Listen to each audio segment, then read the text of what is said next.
Yep, the recording has started.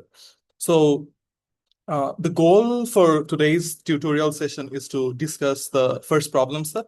Um, I hope many of you have already submitted the problem set, and we have received a significant amount of submissions. So today I would actually like to go through the problems of the first problem set uh, and then some solutions of the problems and a few general remarks about those topics that may be helpful for you for the rest of the school. All right. So again, if you have any questions, you can unmute yourself and ask away. That would be the most efficient thing to do, I believe. But if not, you can always write on the chat box, and from time to time, I will read the chat box. So also let me turn on my camera just so that you understand that this is a real person talking to you, not a mere computer screen. So yeah, let's get started. So before we start, I have outlined a few resources for you.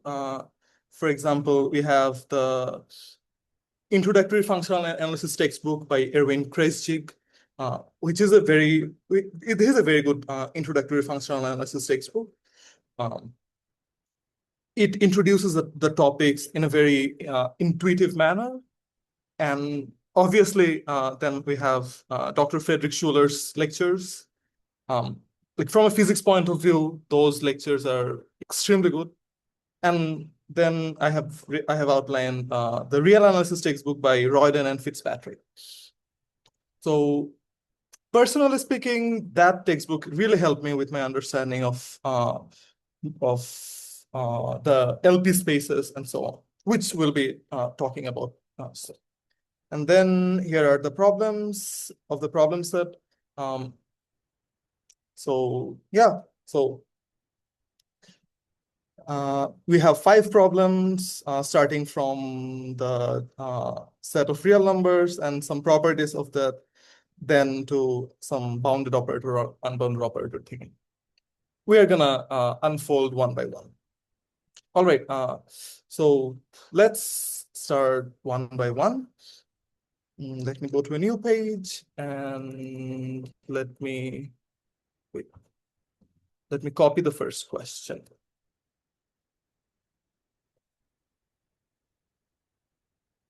Yeah, so the first question says that let R be the set of real numbers, then what is the dense subset of R? Before we start, do we all understand what do we mean by a dense subset of R? What do we mean by a dense subset? Is that concept clear to everyone? Or if you want me to clarify, that's also fine. I can obviously do that.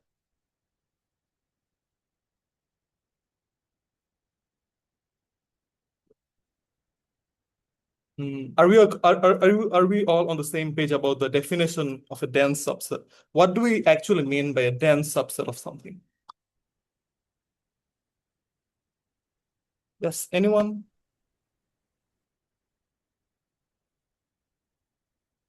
Anyone would like to share anything? Please feel free to.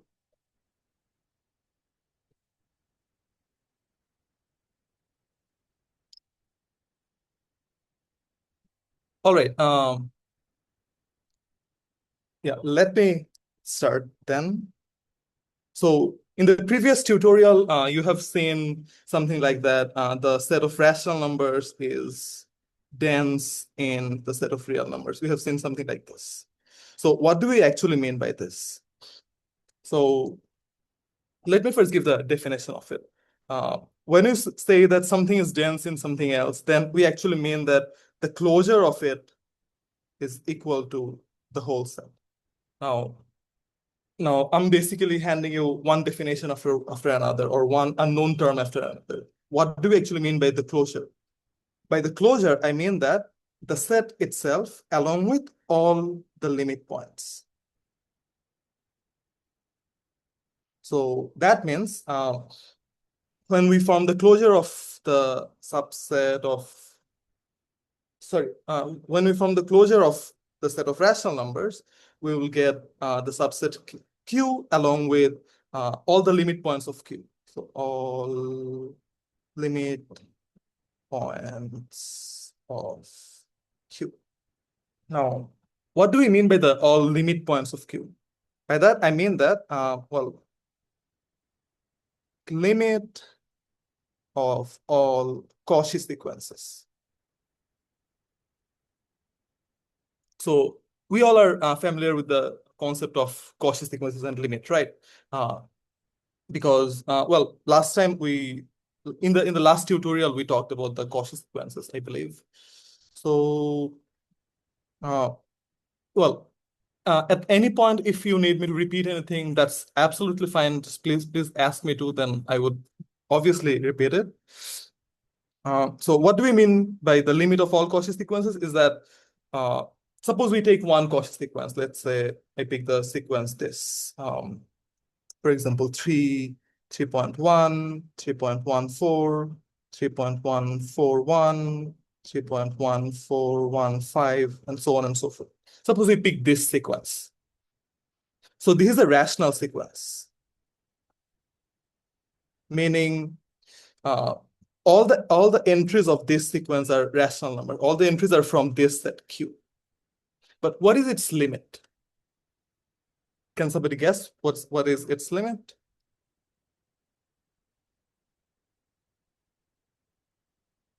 For example, I'll write the next term 3.14159, I believe, and so on and so forth. Exactly. Somebody wrote in the chat that the limit is actually pi. So this sequence actually converges to pi, which is this in Q? Is this in the set of rational numbers? Not at all. It's an irrational number. Therefore, if we adjoin with Q all the limit points, meaning if we take all the limits of all Cauchy sequences in Q, I have to write it like this. Sequences whose all the terms are rational. So if we pick that, then if we take Q and along with that we pick all the limits of all the Cauchy sequences of Q, then we get the closure of Q. And as of last class, we know that this set is actually the set R itself. Right. So in other words, I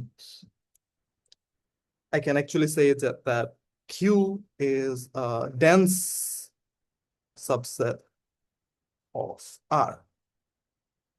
So what do we exactly mean by that? We mean that we take Q and along with that we union the all limit points. Then we get the whole set R, right? So yeah. So therefore, we essentially answered the first question, that what is a dense subset of R? A dense subset, well, we have given an example that Q is a dense subset of R, right?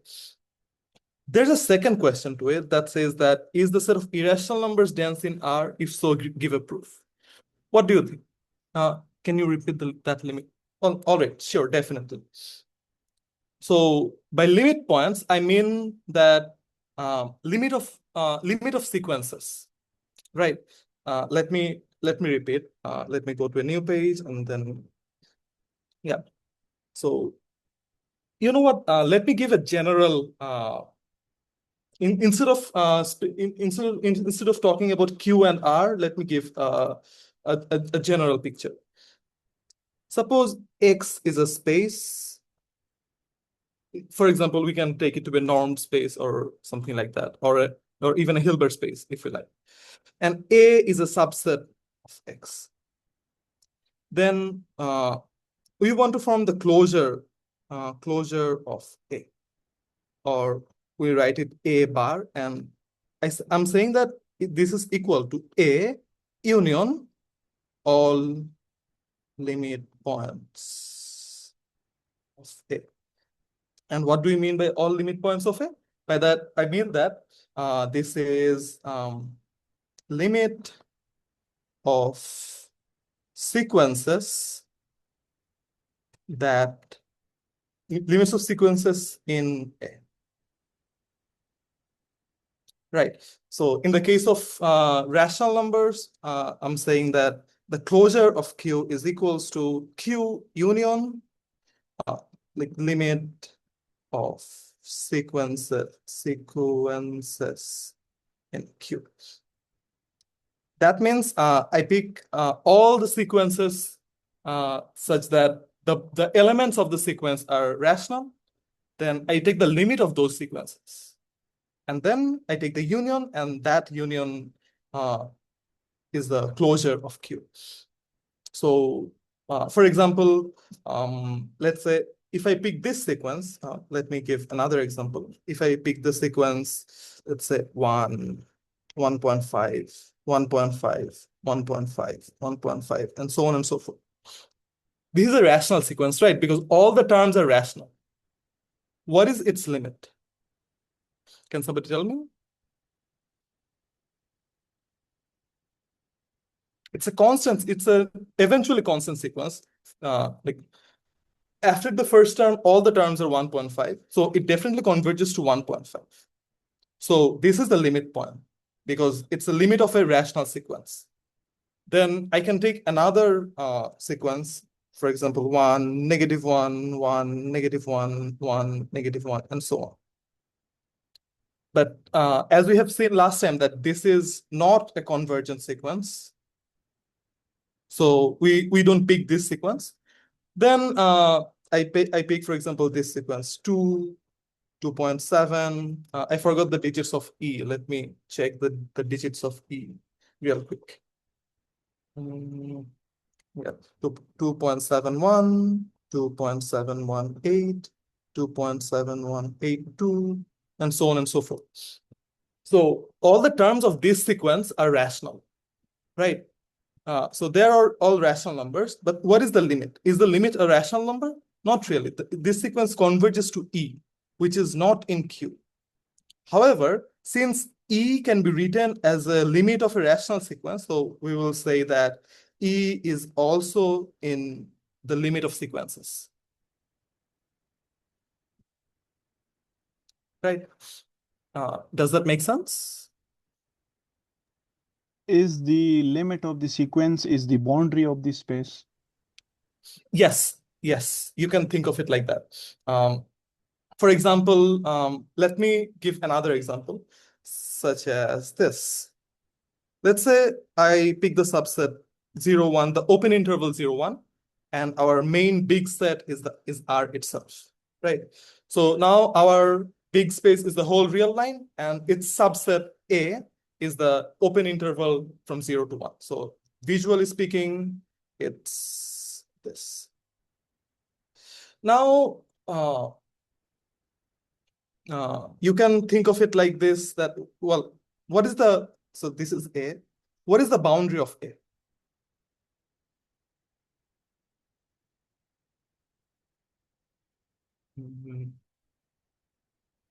So you can understand, at least intuitively, you can understand that the boundary of A is these 2 points, 0 and 1, right? Because they are not in A. However, they are like exactly at the boundary of A. Like meaning they're like very close to the end of it, although there is no end really because it's an open interval. So we can get as close to 0 as we want, but we can never get to 0. Similarly, we can get as close to 1 as we want, but we can never get to 1. But we can sort of intuitively understand that the boundary of the set is 0 and 1, right? Now let's take the closure of A. What is that? As we have seen, it's A union all the limit points of A. Then what are the limit points? Meaning, what are the limits of sequences that are in A? Well, first of all, can you construct a sequence in A that converges to 0?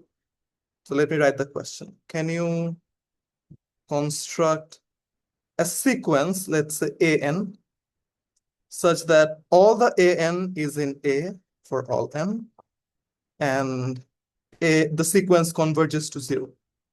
Is it possible to construct such a sequence?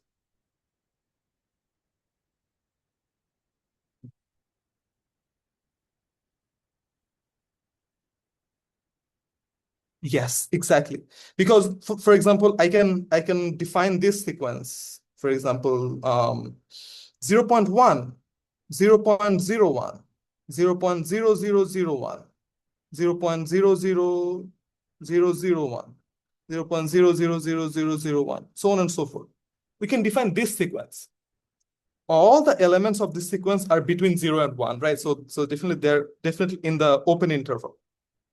But what's the limit of this sequence? The limit of this sequence is 0, which is not in A, rather that's in here. So therefore we can say that 0 is in here. Similarly, I can also construct a sequence that converges to 1. For example, I can construct 0 0.9, 0 0.99, 0 0.999, so on and so forth, which converges to 1. So we can say that both 0 and 1 are limit points, right? So since they are limit points, so we can say that the closure is the closed interval 0,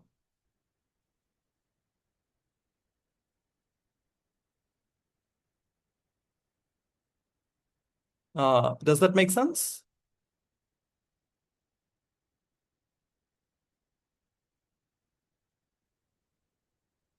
All right. I think somebody asked a question that rational number union all limit sequences equals to whole space. Yes, that's essentially true. Meaning if I take that set of rational numbers and I take all limit points of it, we essentially get the whole set R. So Can you explain the dimension of the space? uh, dimension What of type which space? what type of space you have? So here, the space of real numbers is this one, or What happen if we increase the dimension? Suppose if we talk about in 2D, so what will be our limits points are? yeah, sure, absolutely.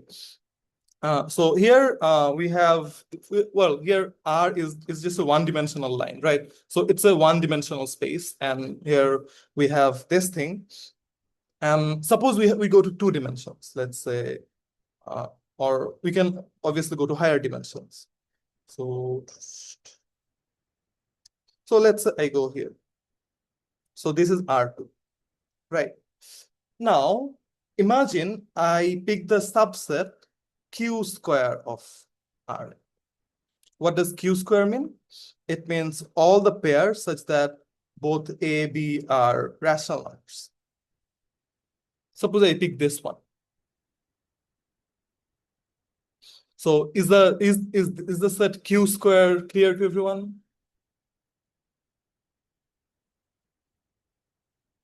So meaning, well, what are the points of R2? They're essentially like x, y such that x and y are real numbers. So you have two coordinates and both are real coordinates. But I have picked a subset, and that subset contains all those points such that both of the coordinates are rational numbers. So I cannot really visualize it here because rational numbers are so dense that even if I try to like put all of them, I'm not gonna put all of them, right? So, but let me give a try.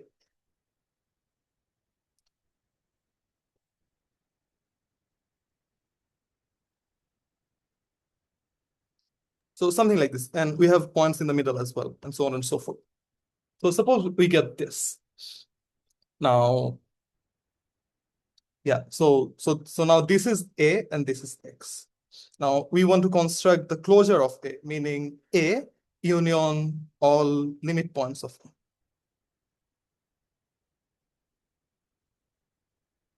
All right. And I'm actually claiming, so here's my claim. My claim is that the closure of Q square is equal to R. This is my claim. But I cannot just make a claim. I have to prove it as well, right? So how do I prove it? How do I prove that all the limit points of Q square are essentially all the real numbers? Meaning, um, we get, well, let me write it. So the closure of Q square is equals to Q square union all limit points, right? So I have to show that this is equals to R2. So that means I have to show that, like, so I have to show that all x comma y in R2 belong to Q square union all limit points. So this is what I have to prove, right? Is that clear to everyone that this is what I have to prove essentially?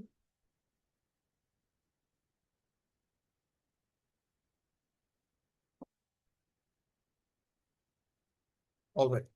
So let's try to prove it.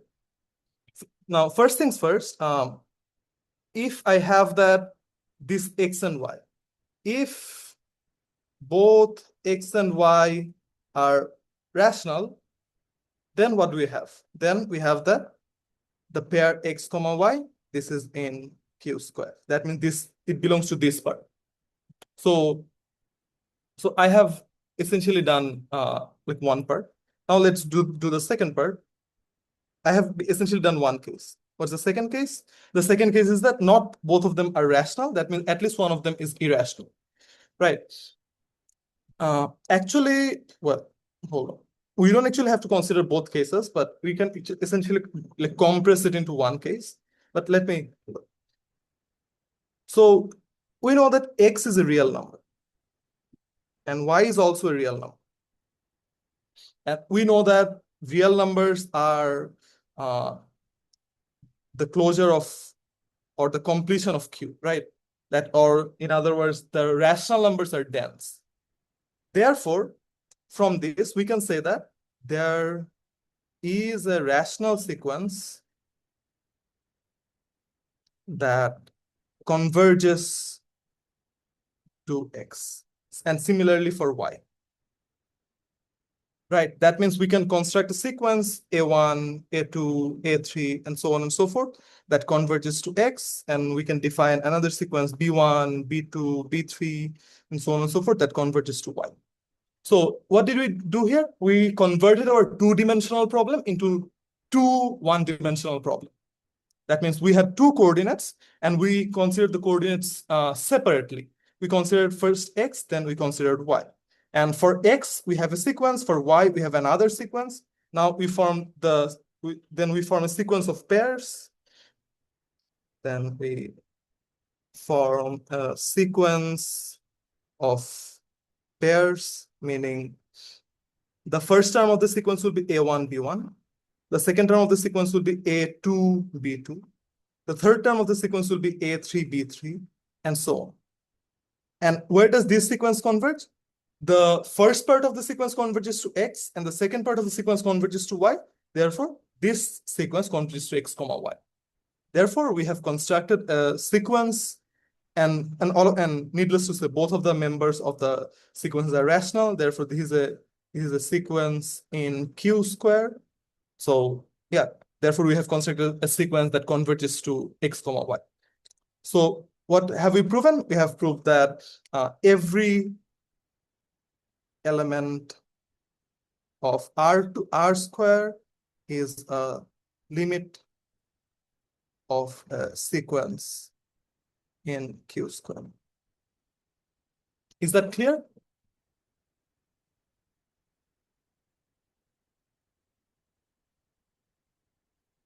Do we have any more questions? Is scalar field is the example of scalar field? What do you exactly mean by a scalar field? In scalar field, we take the xy coordinate as an input and which gave us a real number at every point in the coordinate. No, I don't think that's that would be a correct analogy to think about it. Because, well, you can essentially think of a scalar field as some sort of a smooth function that takes in vectors or maybe even scalars, and then it spits out a real number, or maybe even a complex number. So it's essentially a function, right? But here is here we don't really have a function. Rather, we have something like this. we have a space, we have a smaller space inside of it. Although this is not really a correct picture, but for the sake of our analogy, let me draw the picture a bit. Yeah. We have a smaller space inside, but the smaller space is not so small, meaning that the smaller space is actually very dense, in the sense that if we take any point in the larger space, suppose this is a point in the larger space, then you can approximate that thing. You can approximate that thing using points of the smaller space, right? If we again try to give example from one dimension, so this is R, and inside of it we have like rational numbers, whatnot. So suppose we take any real number, let's say pi, then we can approximate pi using elements of Q. So since we can do it, since we can do it for every real number, we essentially say that R is equals to the closure of Q, right?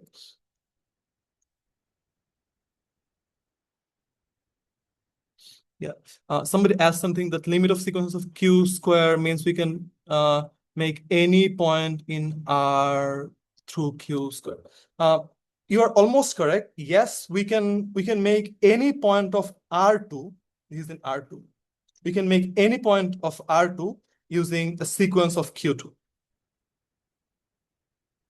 That means we can sort of approximate any pair of real number using using a sequence of a pair of rational numbers. Yeah. Yeah, I hope that was clear. Yeah. Is that clear to everyone?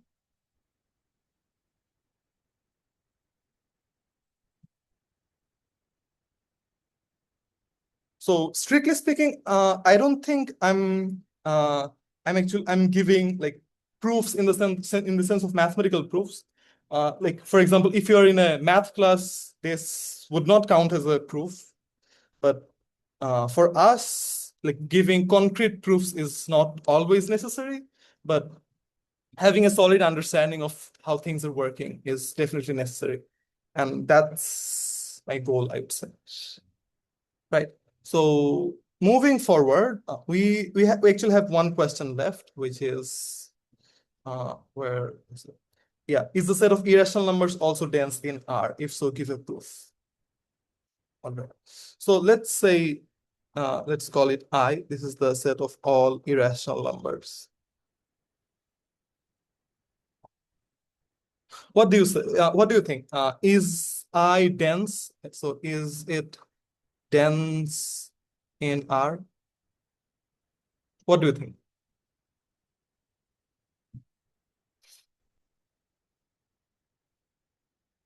Anyone? Any guess or anything you want to share? Or in other words, I'm actually asking the closure of R is, sorry, the closure of I equals to R or not. Yes, you're absolutely correct. The closure of I is obviously equals to R, meaning given any real number X in R, we can find a sequence in I that converges to X. So since given any X, we can find a sequence in I, meaning we can find an irrational sequence that converges to our like given real number. Now, how do you find such a sequence? How do you find such a sequence? So let me try to like prove it. Let me try to find such a sequence. So let me try to answer the how. So Suppose this is my real line, and in the real line somewhere, this is x. Like our goal is to construct an irrational sequence that converges to x. How do you find it? Well, first things first, the idea is that we're going to find irrational numbers as close to x as we want, like arbitrarily close to x as we want. How so? Firstly, for example, we take this set, let's say x minus half, comma, x plus half, this open interval. Can we find an irrational number in this set? Like, is there an irrational number in this set? In this set, x minus 1, x plus 1? Somebody answered yes. So there is definitely an irrational number here. So let's pick a1 equals to an irrational number in x minus 1, x plus 1. So essentially, what have we done? We have taken an interval of radius 1, and from here somewhere we have picked the number a1, which is an irrational number, and we can always find such a number. What's the next step? The next step is we shrink that interval. What do? We pick x minus half, x plus half. This is an open interval. It also has infinitely many rational and irrational numbers. So for a2, we pick an irrational number in x minus half, x plus half. Right. Then similarly, we pick such numbers. For example, as an, I pick an irrational number that is in the set x minus 1 over n, x plus 1 over n. That means at each step, we are shrinking this interval. The radius of the interval was at the first step 1, in the second step 1/2, in the third step 1/3. In the next step, the radius of the interval is 1/4, 1/5, and so on and so forth. So that interval is shrinking. Since it's shrinking, therefore we can say that the limit of this sequence is actually what? The center of the interval. What is the center of the interval? The center of the intervals are all x. So therefore this converges to x. Is the explanation clear to everyone?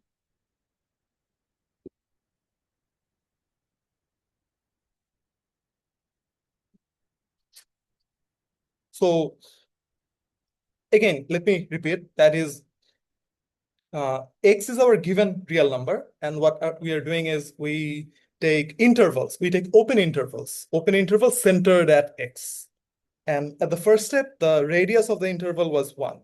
That means we've picked an interval of radius 1. Radius 1 means 1 in the left side, 1 in the right side. Then from that interval, we pick any irrational number. In the second step, what do? We shrink the interval and we pick any number, any irrational number in the shrinked interval, and so on and so forth. And we repeat this. And we repeat this on and on and on. And then eventually we form the sequence. And after we form the sequence,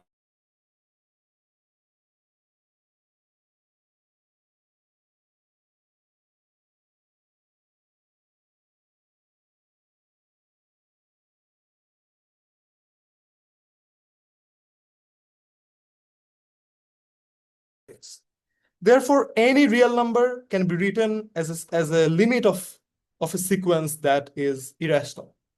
So we can say that, therefore, the closure of I is equals to R, and we are done. Right. So yeah. Now, let me make some comment from this solution. Is that is everyone familiar with the concept of a countable set or an uncountable set? Like, if you need me to explain it, I'll obviously do that. But let's first make sure that everyone is on the same page. So, all right, people are saying yes. So I know that, so I can assume that people at least know what a countable or an uncountable set is. So let me present you two sets. One is Q, one is I. The set of rational numbers, the set of irrational numbers. And we know that both are dense in R, right? Meaning both of them are dense subsets of R, right? Now, is Q countable or uncountable?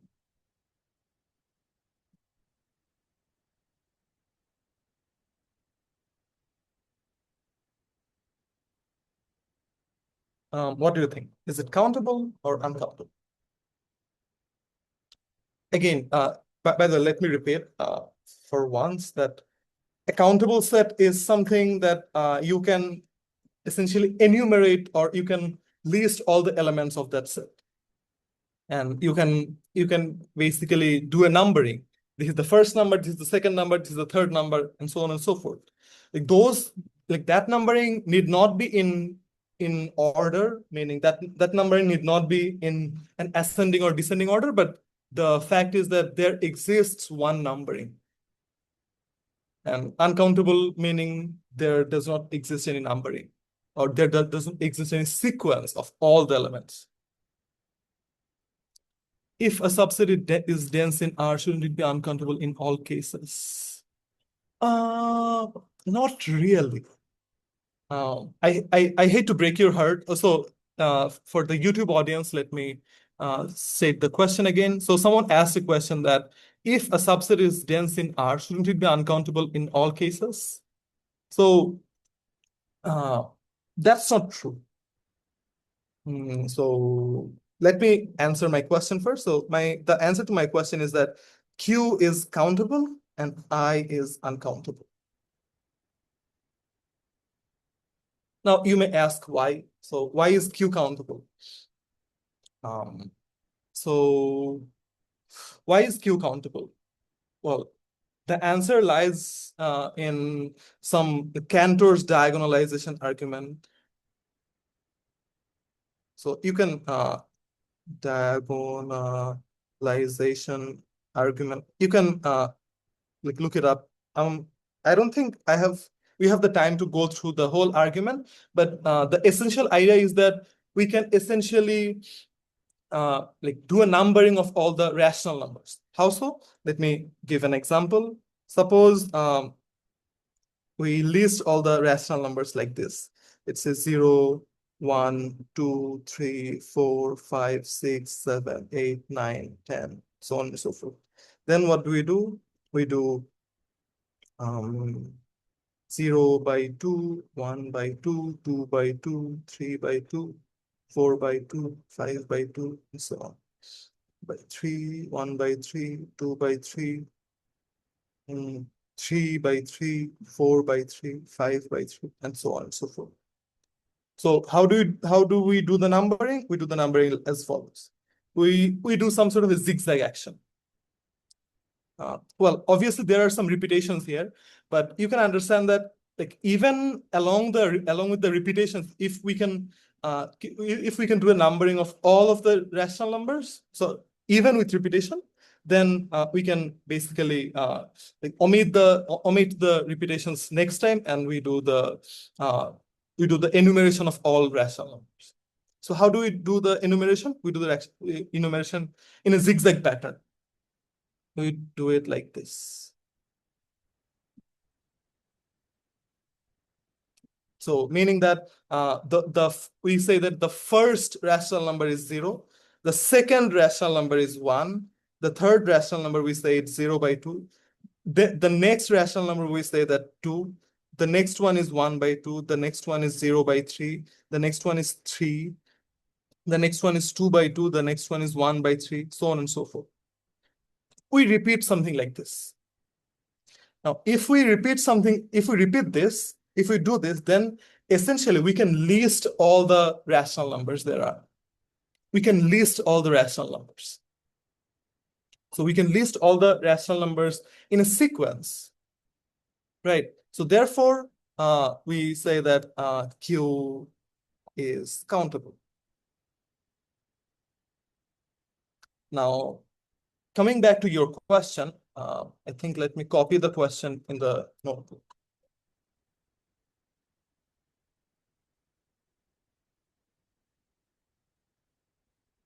So coming back to your question, if a subset is dense in R, should it be uncountable in all cases? Not necessarily.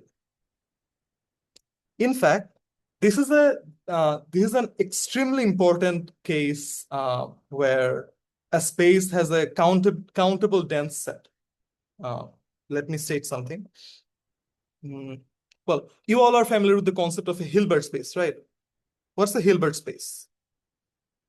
So a Hilbert space is something like a complete inner product space, right? You all know what a Hilbert space is. So it's a complete inner product space. Now, I think in the lectures you were introduced with the concept of a separable Hilbert space.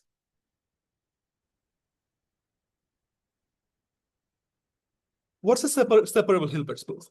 So a separable Hilbert space is one where a Hilbert space, so it's a Hilbert space, so it's a Hilbert space that has a countable dense subset.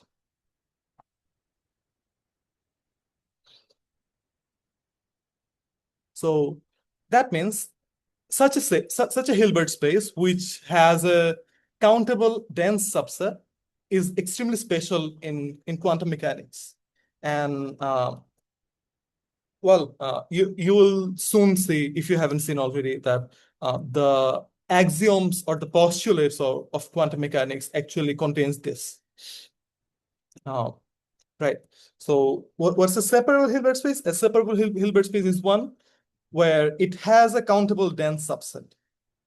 Mind you, not all the Hilbert spaces are separable, but the ones we'll be interested in will be separable, which is why you will see this concept coming back recurringly.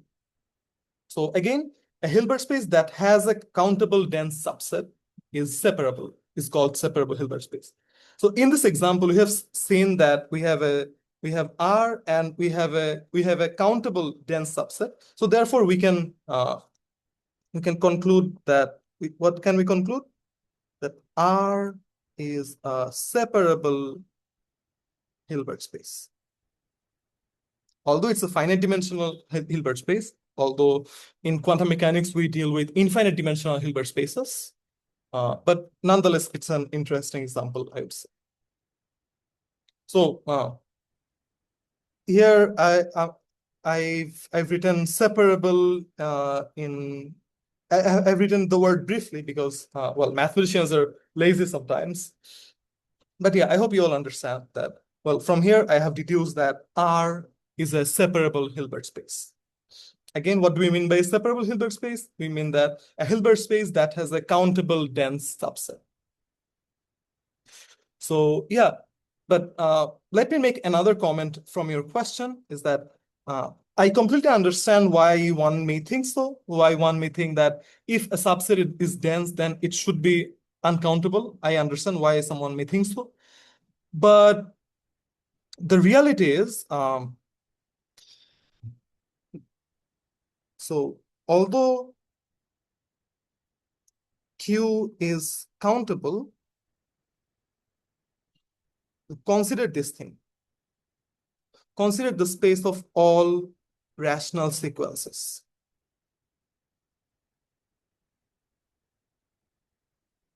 So consider this thing. Consider the space of all rational sequences, meaning all the sequences such that the elements of those sequences are rational. And from a mathematical notation, I think we write it like this. Qn. We write it like this. And although Q is countable, but this space, the space of all sequences, this is actually uncountable. And since this thing is uncountable, that this actually arises to its closure or its limit points being uncountable. Does that answer your question? Let me repeat again. Although Q is countable, but the space of all sequences in Q, that is uncountable. And that's why essentially we have that its closure is uncountable. I hope that answers your question. Please confirm whether I need to repeat or not.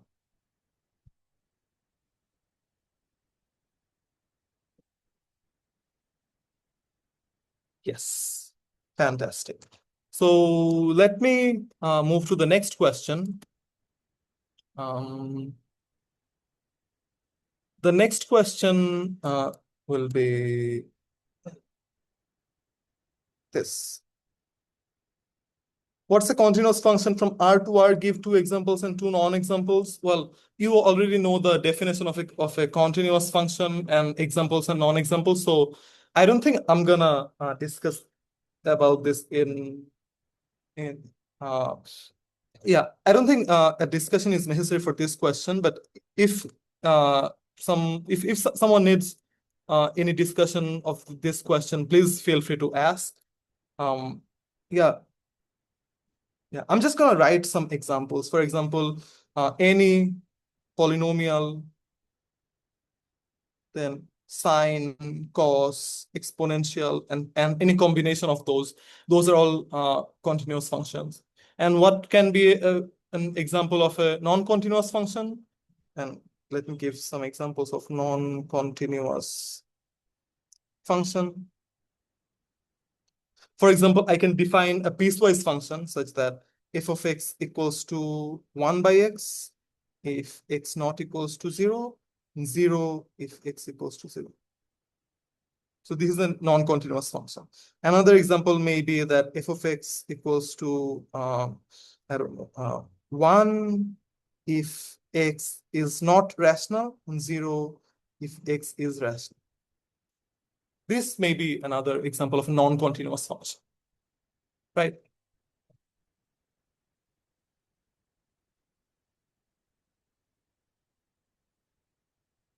All right.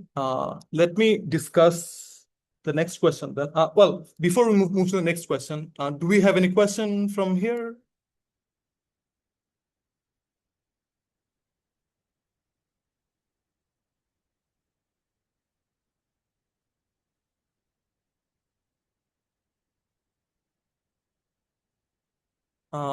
Okay, so I'm assuming everyone is clear on this. So let me move forward.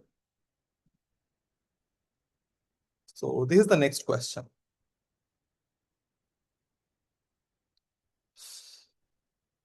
Let C infinity R comma R be the set of all real valued smooth functions on R.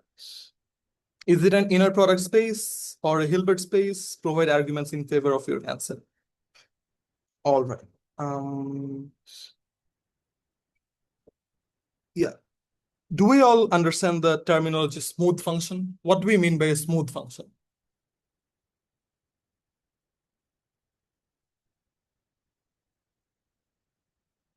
Anyone? Any insights about smooth functions?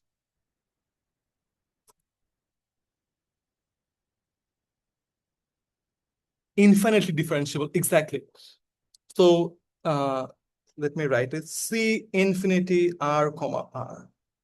So this is a space of all functions f from R to R. That means the domain is the set of real numbers, and the codomain is also the set of real numbers. Such that f is infinitely differentiable. Right. So now the questions we have in front of us is that whether it's an inner product space or not, meaning can we put an inner product on C infinity R comma R? So this is the question we have. So does anyone have any ideas how to proceed or not?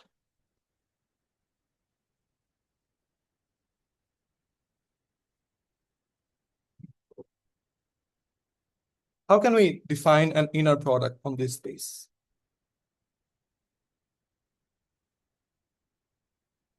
Anything, any idea from anyone?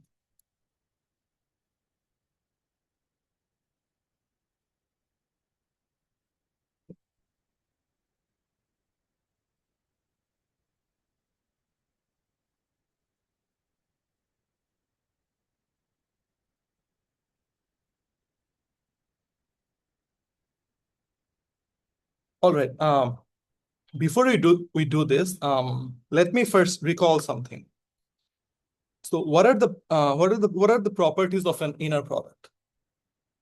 We have some sesquilinearity property, and then I don't know, we have some non-degeneracy property and so on, right? What are those?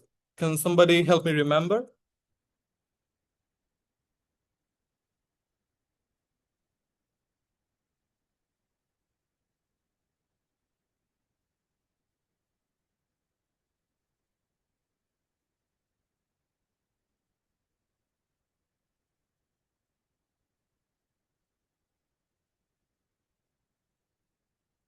So let me recall the properties.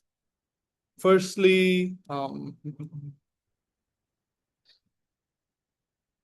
inner product of x and y is equals to the inner product of y and x conjugate if we're in a if we are in a complex Hilbert space. And in the real case, we actually have the inner product of x and y is equal to the inner product of y and x if we are in a real Hilbert space, right? Then we have something like this, the inner product of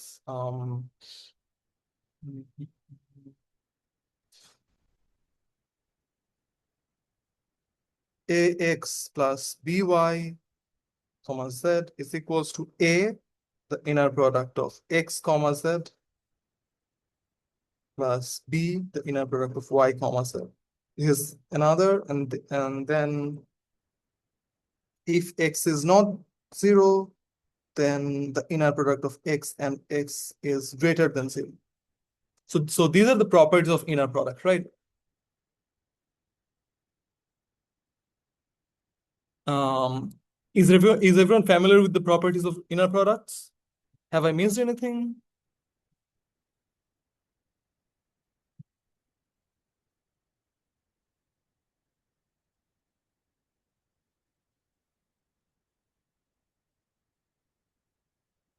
Norm. What do we mean? What do you mean by norm? Well, if we have an inner product space, then we actually define the norm of x to be the square root of the norm of, so the inner product of x comma x, right? So this is not a definition of inner product, rather it follows from the definition of inner product.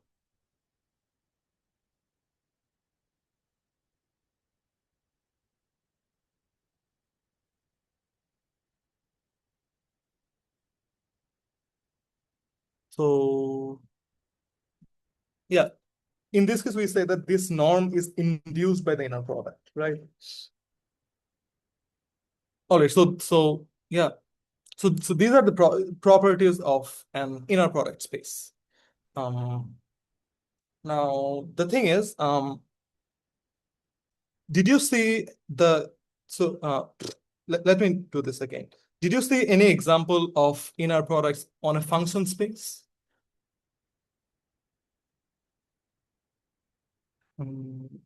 Or maybe not from here, but integral over the space. Yeah, I'm exactly talking about that.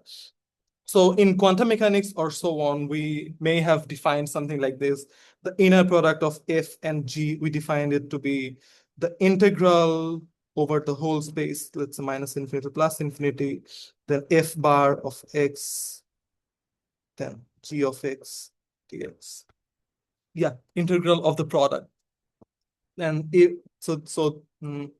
let me do this again.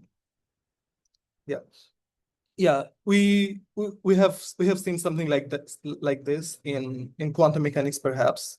So, but in our case, the functions are real functions, real valued functions. So we cannot exactly do this. Rather, what we can do is we can actually try something like this. Minus infinity to infinity, f of x times g of x dx. Right, we can define the inner product of f and g to be like this. Is that clear that we can essentially define the inner product of f and g to be this? The integral of f of x times g of x. Well, why have I removed the conjugate bar from here? Because these are real valued functions, and the complex conjugate of a real number is itself, right? So that's why we haven't put the bar in the red equation. So this is what we have defined. Now, my claim is that this definition is not correct because it doesn't work. Can somebody tell me why this definition does not work, or what's wrong with this definition?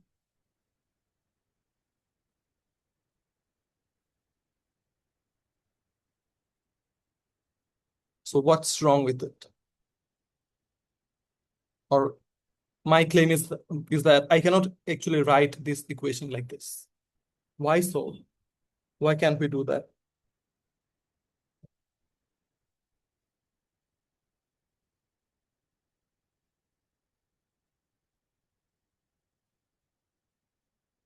All right, it's fine if you're not sure, but let's unpack it together then. So here, in place of f and g, we will write elements from here, right? C infinity r comma r. So then I'm saying that in place of f and g, I will write smooth functions. Can somebody give me an example of a smooth function?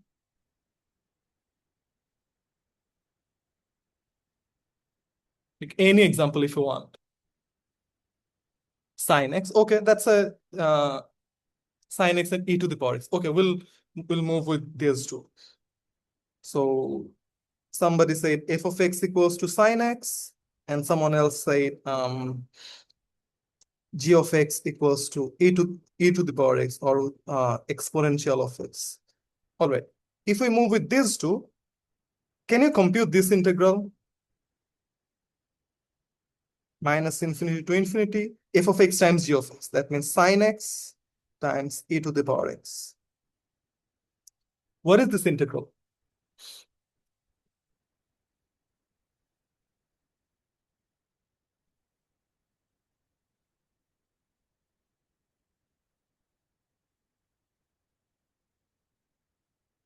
I'm not very good with integrals, so I have to take help of some integral calculator, I think.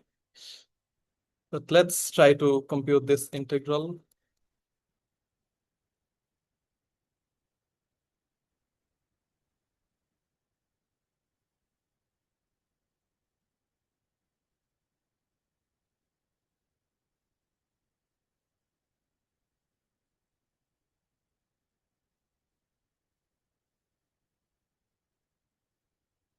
So does it diverge or zero since sine x? Okay. I have taken a help from a certain integral calculator. So the integral is this. By the way, this is the antiderivative, right? This is not the definite integral, because we have to put minus infinity and plus infinity here in place of x. So you can see that I have to write infinity and minus infinity instead of x, and then I have to subtract one from another. The thing is, if you put infinity or minus infinity here, this actually does not converge. One thing is that because e to the power x, that increases at a very high rate. And if you put x equals to infinity, that is essentially infinity, or it does not converge. And what is the limit as x goes to infinity sine x? This limit does not exist. Therefore, for this case, this integral, this like integral from minus infinity to plus infinity, this integral cannot be computed, or this limit does not exist. Therefore, we cannot actually define like this. This definition does not work.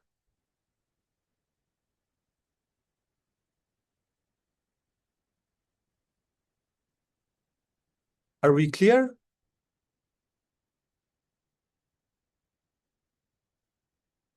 So therefore, we cannot put an inner product on the space of smooth functions. So we cannot do that, unfortunately. So therefore, C infinity R comma R cannot be given an inner product. Because if we try to give it an inner product, we fail because of this example, for instance. And not only for this example, actually, like for other examples as well. Let's say, suppose we put x to the power n or something like that, or something that that blows up at the end. For example, x to the power n is either like this or like this, right? So at the both ends, at infinity, they blow up, right? Those limits does not exist, right? That's why, like for these functions, we cannot actually compute this integral. But lucky for us, in quantum mechanics, what we do essentially is that we consider a different space. We don't take all smooth functions. Rather, we take those functions for which we can write an integral like this. We consider those functions for which like such an integral can be computable. We consider only those functions. That's why we can do quantum mechanics on those functions. Right. We will talk about it in the next question, I believe. But if anyone has any question from this question, then I can address that. Otherwise, we can take a 5 minutes break. Then I'll resume. Does anyone have any question?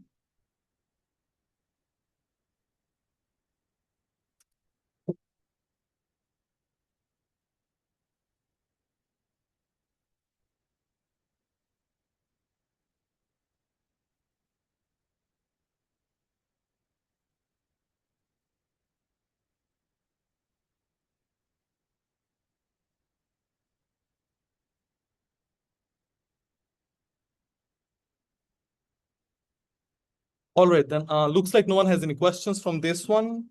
Again, let me rephrase it that such an integral does not exist for like arbitrary smooth functions. So that's why we cannot do that. So that's why we cannot, like for example, in the case of sine x and e to the power x, this integral does not exist. Right.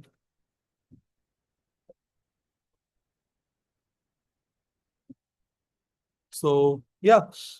So let's take a 5 minutes break. Then after the break, we'll talk about the rest of the questions. Let me pause the recording for a minute then. Yep, the recording is ongoing. So let's start. Let's go to the next question then. No, not this one. No, not this one. Let me copy the next question.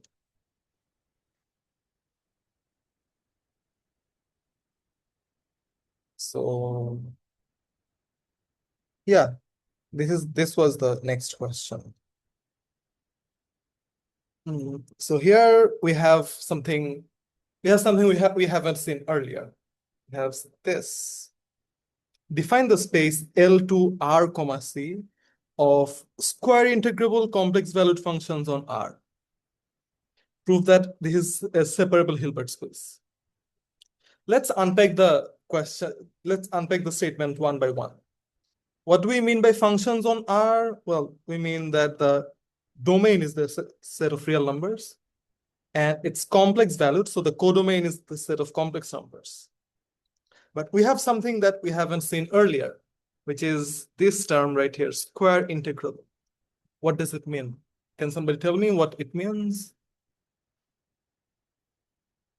What do we mean by square integrable?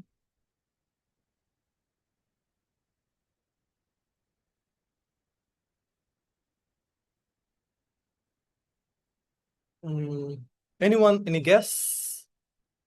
From the name, any guess what it may mean?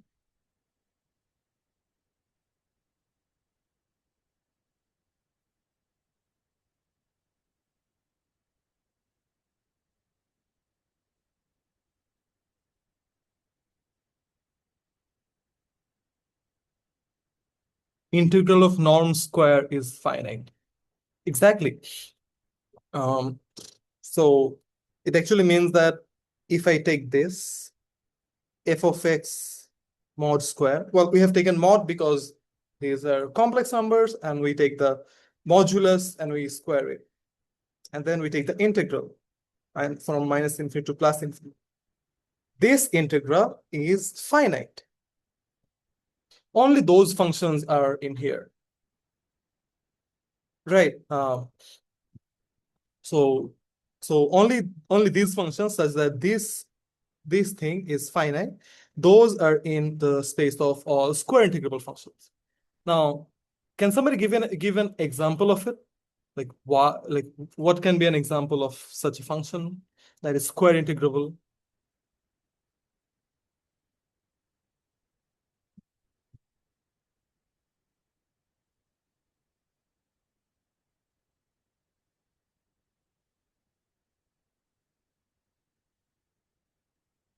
A Gaussian? Yes. That's a very good example of it. So the example that someone wrote in the chat box is that f of x equals to e to the power minus x squared, right? So then what is the integral of f of x mod square? This integral is, we have to square it. We have to, when we square this, what do we get? We get, if we square e to the power minus x squared, we actually get e to the power minus 2x squared, don't we? And we all know this integral, right? This integral is what? Square root of pi over 2, if I'm not mistaken. But yeah, whatever this is, the main point is that this is finite. Since this is finite, we can say that this function right here, this belongs to L2 R, C. Right? And in fact, in quantum mechanics, we actually deal with this space. We deal with this space where we consider only the square integrable functions. Now, what might be an interesting property of this? Well, if we actually graph this function, e to the power minus x squared, you will see that the graph looks like this. So I'm not going to comment on the general structure of the graph, but one thing that I'll comment on is that at both ends, at plus infinity and minus infinity, this function goes to 0 at both ends. Now, why it matters? Because otherwise, suppose it's not the case that at the both ends it goes to 0. Suppose that's not the case. Suppose at one of the ends it's not 0. Then actually, when we take the integral, we will have an infinite term in the integral. Because suppose our function is, for example, like this. Suppose at both ends it goes to 1. If at both ends it goes to 1, then this integral right here, this integral is at least this integral. And the integral of this part is actually infinity if we consider the whole interval from minus infinity to plus infinity. Right? So since the integral of this strip is infinity, so therefore this situation cannot happen. And the only acceptable scenario is that at the endpoints or at minus infinity and plus infinity, this function has to go to 0. Right.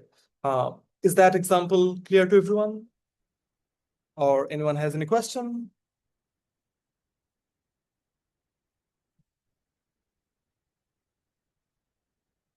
Yeah. All right. Even I'm gonna now give another example. Suppose this. For example, f of x equals to sine x. Right.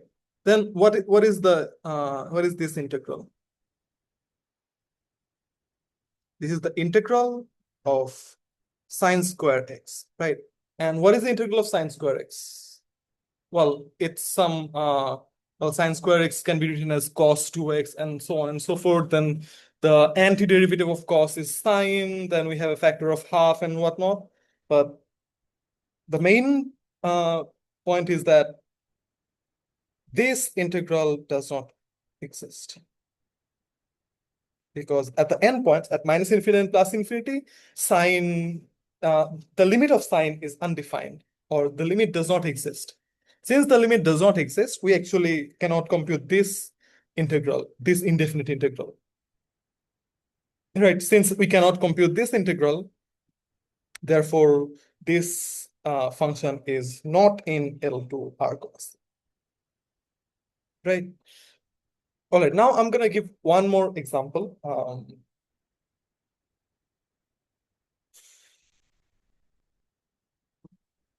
Let's say f of x equals to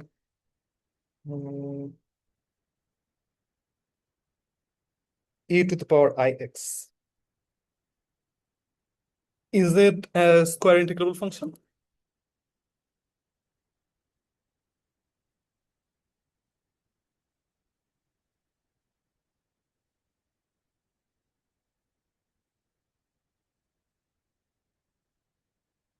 So let's compute the integral minus infinity to plus infinity norm square of f of x.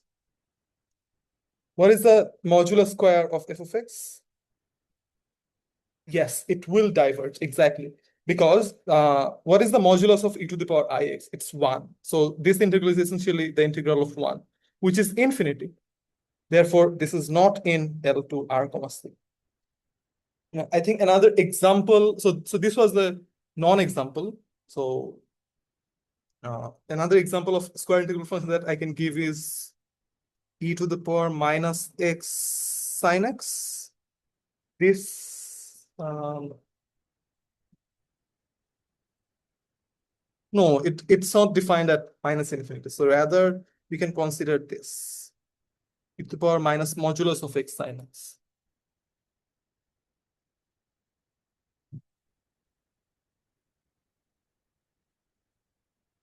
Right, so this is an example of square integral function. So it's integral, well, you can compute the integral easily, I believe, because it's essentially an exponential, and we have a negative sign in front of the exponential, so it should be, it should vanish to 0 at the endpoints. All right, now what was the question? The question was that, yeah, prove that it's a separable Hilbert space, meaning we have to show that, firstly, we have to show that it's a Hilbert space. Then we have to show that it's separable.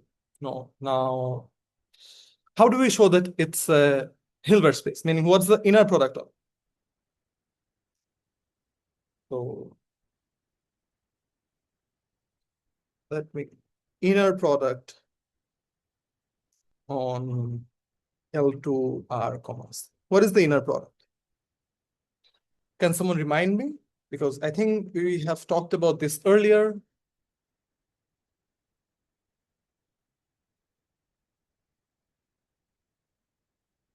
What is the inner product? So let's say I take two functions, f and g, from L2 R comma C.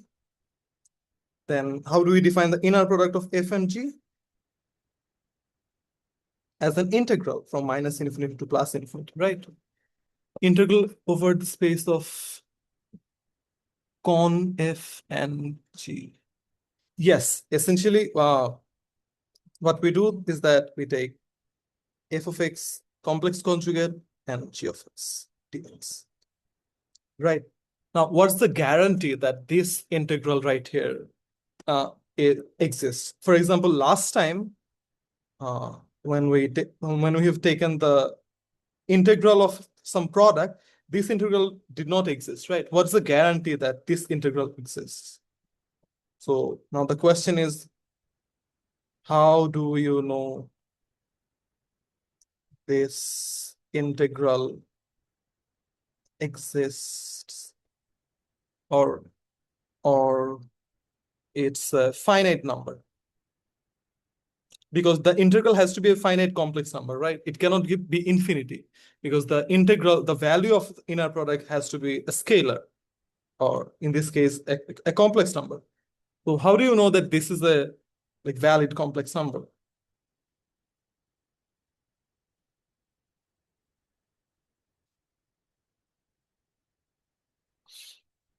Anyone, any ideas how we know that this is a complex number, not infinity, or how we know that this integral obviously exists?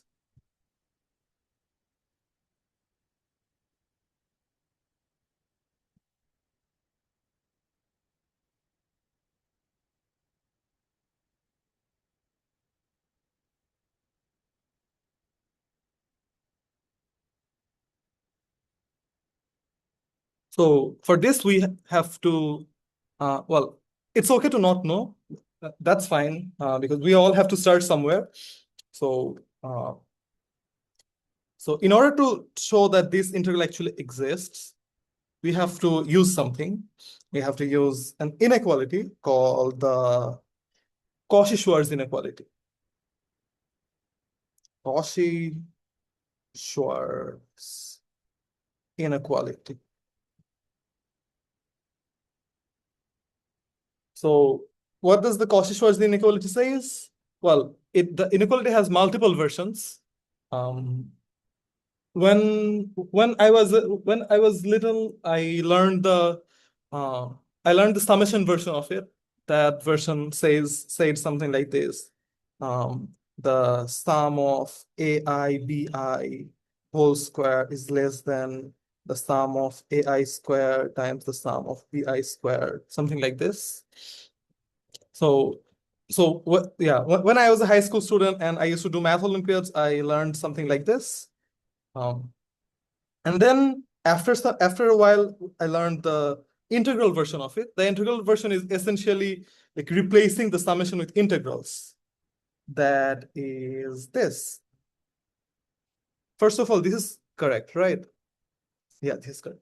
Yeah. So the integral version of the Cauchy-Schwarz inequality, the integral version is this: the integral of f of x times g of x and then mod square is less than or equal to, and the integral, there's a limit of the integrals that is less than or equal to um, the individual integral square. So the integral of f of x mod square minus infinity to plus infinity dx times the integral from minus infinity to plus infinity g of x mod square dx. So this is the statement of Cauchy-Schwarz inequality. So what it essentially says is that so here on the left hand side we have an integral of product. You have an integral of product and the norm square of that. That integral, or the norm square of the integral, is smaller than or equal to, or it's bounded by the product of these two. And what are these two? And these two are very simple. These two, first one is the square of the first one, and is the square of the second one, right? So this now. All right. Before we move forward, is the statement of Cauchy-Schwarz inequality clear to everyone, or do we have any question from here? So this is a very pivotal statement in mathematics and in physics as well. We use it all the time. And when you ask a mathematician to compute an integral, more often than not, the mathematician doesn't know how to compute the integral exactly.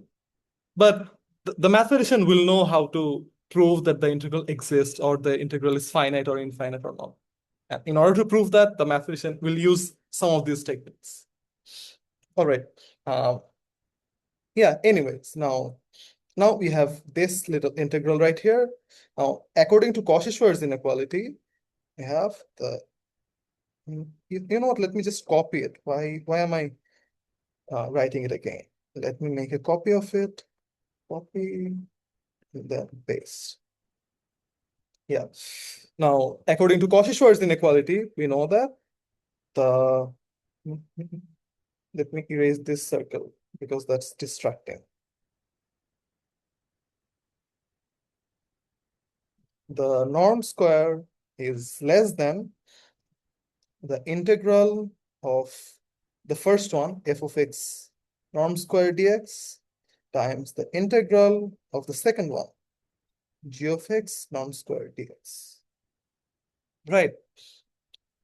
Now, we have two integrals right here. Now, since I know that f and g are both square integrables, so since f and g belong to L2 R comma C, what do we know? We know that this and this, both of them are finite numbers. Or let me actually write finite number. So we know that both of these integrals are finite numbers, and the product of two finite numbers is also a finite number. Therefore, this integral right here is bounded by a finite number, so it has to be a finite number as well. Let me actually complete the writing of this thing. Since f and g belong to L2, the integrals on right-hand side are finite, and therefore the left-hand side is also finite. Right, is the explanation clear to everyone that why this integral is a finite number or a finite complex number? Because it's bounded by the product of two finite numbers. Right, so yeah, that's the proof that the integral indeed exists. Now we have to verify something. We have to verify the other products of inner product that we outlined here. We have to verify the conjugate symmetry, we have to verify the linearity, and we have to verify this thing. Well, I believe you all can do it on your own, but let me outline something. Let me outline some of this. Suppose we have to show that the integral of f and g is equal to the integral of g and f and that and the complex conjugate of it. How do you show it? Well, in mathematics, we prove things from the first principle. So from the first principle, what's the definition of the integral? This is the integral from minus infinity to plus infinity of f of x conjugate g of x dx. Right. And well, then we can do something like this.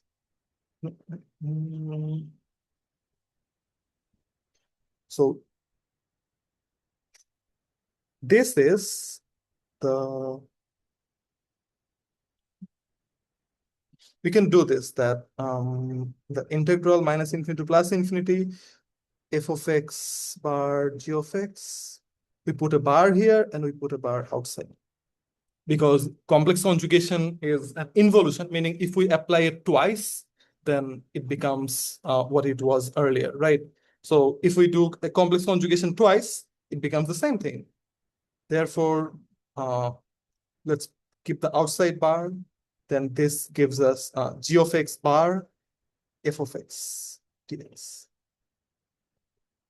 So, and what is this thing inside the bar? This is, well, let's not write the integral. This is essentially the inner product of g and f.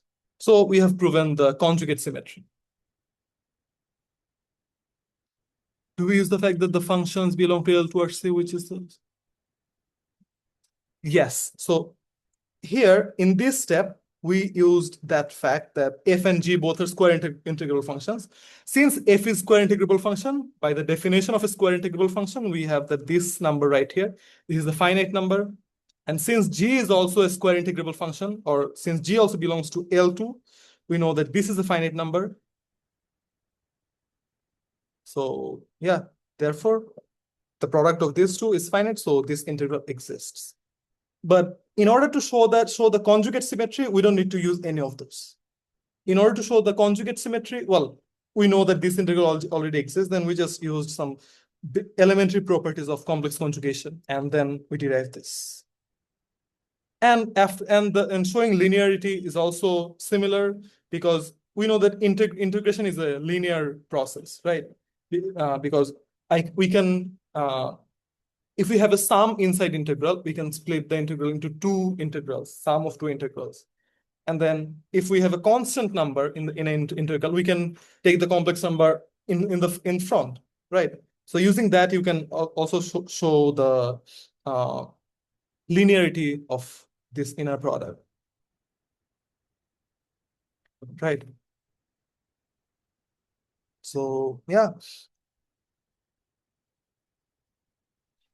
Now, do we have any questions?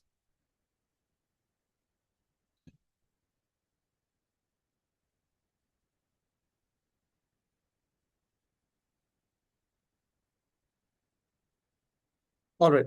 If we have no questions, then we have another thing left in this question. That is, we have shown that it's a Hilbert space, but we haven't shown that it's a separable Hilbert space. We haven't shown that. What does separable mean? Can somebody remind me?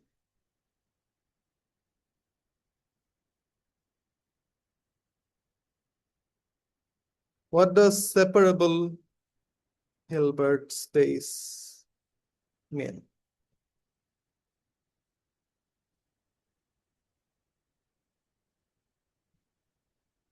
Yes, exactly. So someone absolutely correctly answered the question in chat. That is, there exists a countable dense subset.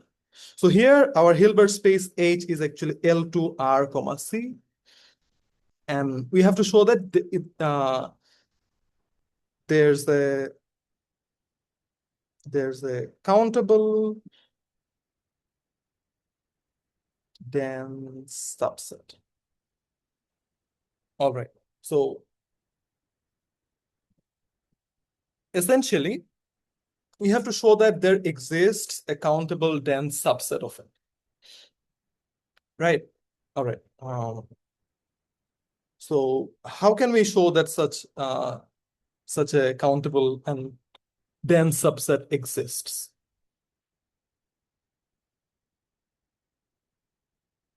How can we show that?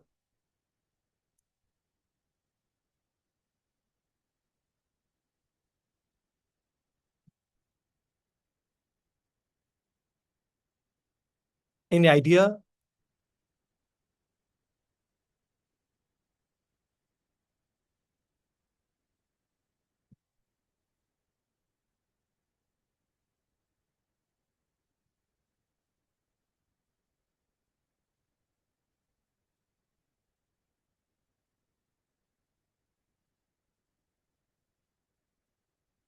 So there are actually multiple ways of showing it. I'm not going to show all of the ways, by the way. So I think all of you are familiar with the concept of Fourier analysis, right? I use the theorem that approach is probably wrong. Well, I'm not sure which theorem you're talking about, but yeah. But I'm gonna mention all the ways I know of, and yeah, that's it. So I guess all of you are familiar with Fourier analysis, right? Or Fourier transform, where we decompose the function using exponentials, or we decompose a periodic function using sine and cosine. All right. So I'm going to answer it based on Fourier analysis, or yeah. But there are other answers as well. So let me just name the other ways which you can self-study, or you can look up, or maybe if you face any difficulties, you can let me know later. But for now, I'm just going to show one way, but the other ways of showing it.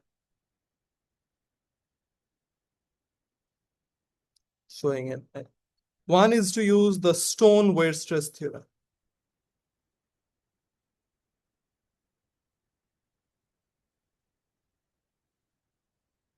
So what does the stone wear stress theorem says?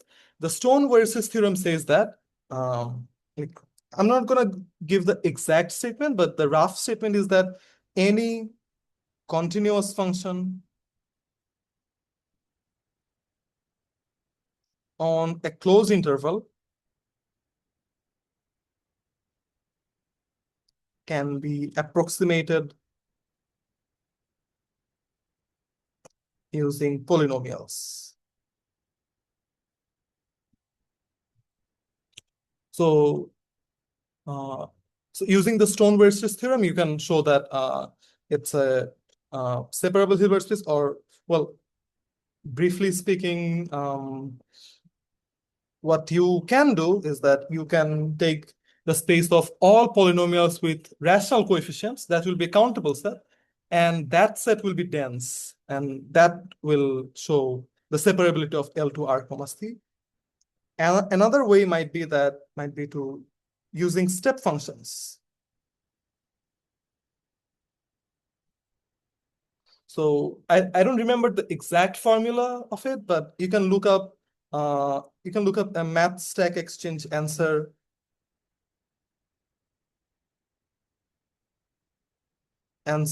by David Ulrich. So he exhibited a sequence of step functions that covers the whole of L2 R comma C, or that's dense in L2 R comma C. So I think I'll mention the math stack exchange answer in our Slack channel. But yeah, these two are for you to look up. But I'm gonna show a different approach. The approach is like this.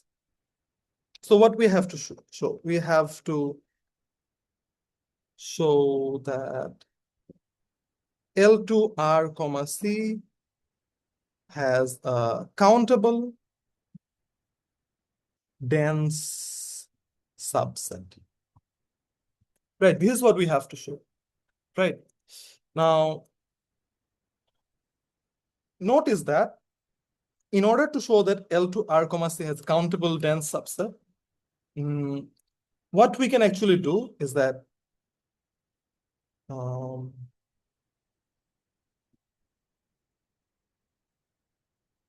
let's take the real line. This is the real line.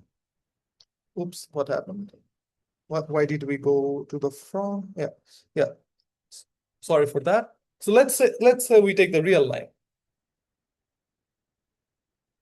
Now we can decompose the real line using countably many closed intervals. For example, from -1 to 1. This is one thing. -2 to 2.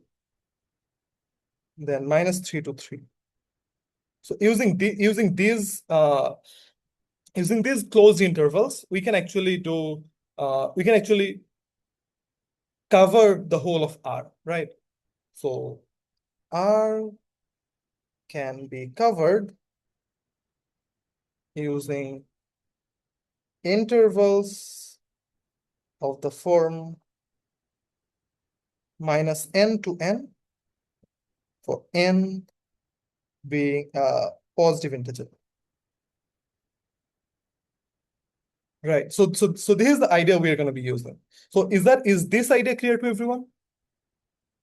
Or do we have any questions from this?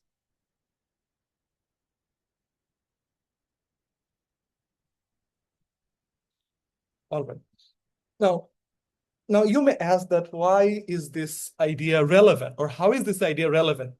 So that's a question I'm going to answer right now. Now, consider a square integrable function. consider a square integrable function. Let's say f.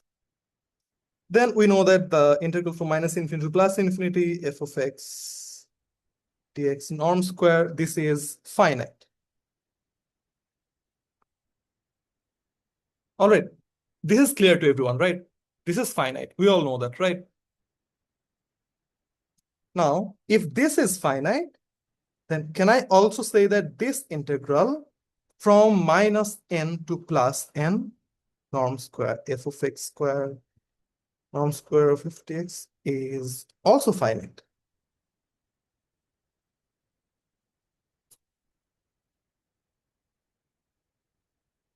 Can we say that?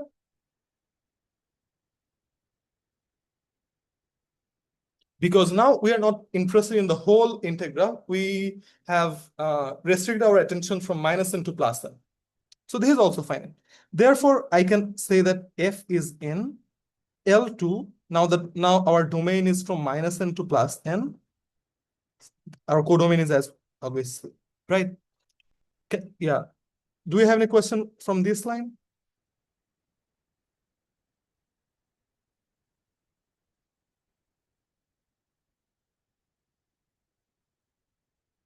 So therefore, if a function is square integrable on the whole real line, it's square integrable from negative n to plus n, negative n to positive n. Right. Now, what we are going to do is that we are going to shift our attention from L to R comma C to L2 minus n to n comma C. So our now focus will be L2 minus n comma plus n comma C. So our new focus will be this thing. And our domain is now minus n to plus n. Right. All right. If that is the case, so now our focus is this. Now notice that this is actually equivalent to considering L2 minus pi to pi constant.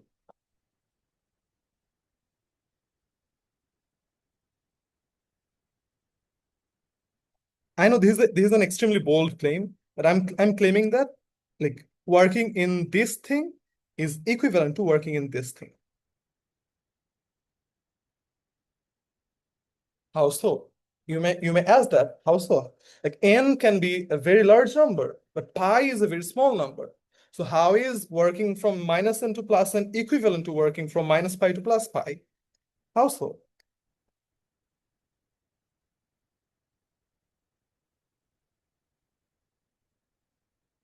Like any guess how we can do that? How we can consider essentially this?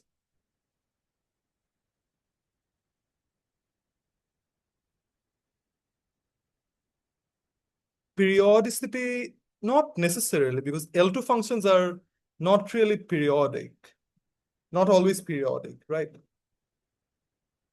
It works for the whole space.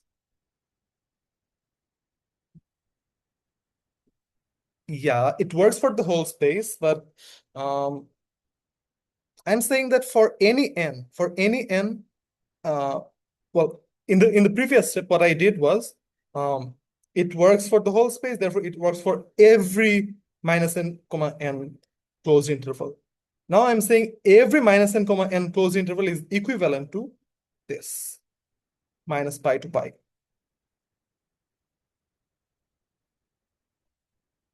How does that make any sense? Because we can do something like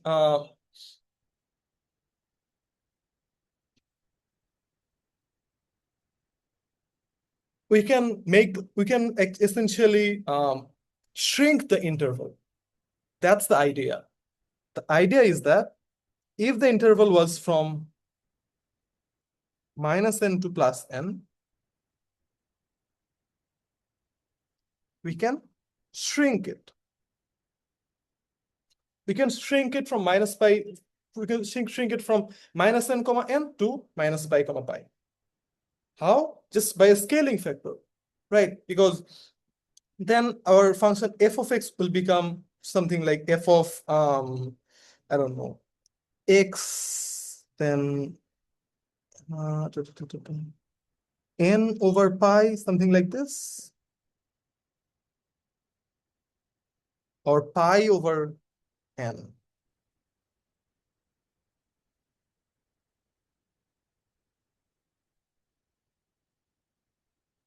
Yeah, pi over n. So with this scaling factor, I can essentially scale down or scale up the interval.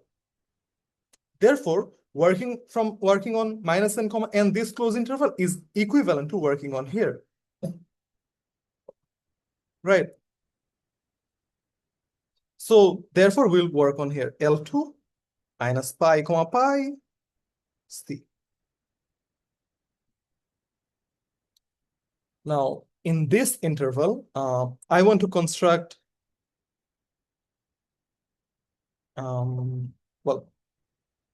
construct an orthonormal basis. Well, I forgot to tell you guys something. That is, what is an orthonormal basis? An orthonormal basis of a Hilbert space is essentially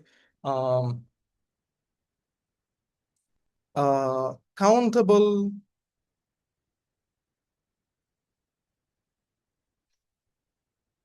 orthonormal set, such that every element is an infinite linear combination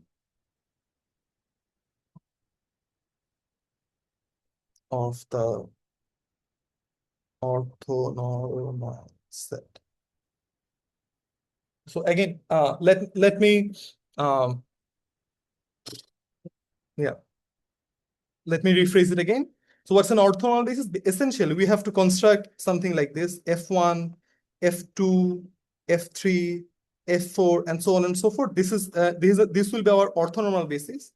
So this will be our orthonormal basis. Well, strictly speaking, this is called an orthonormal Chowdhury basis, and there are other kinds of bases as well, such that any f in L2 R, sorry, not R, L2 minus pi comma pi to C can be written as sum f of an fn n equals to 120. Right. So, all right. Someone asked that the string interval function is equivalent to large interval function y. All right. So here I have all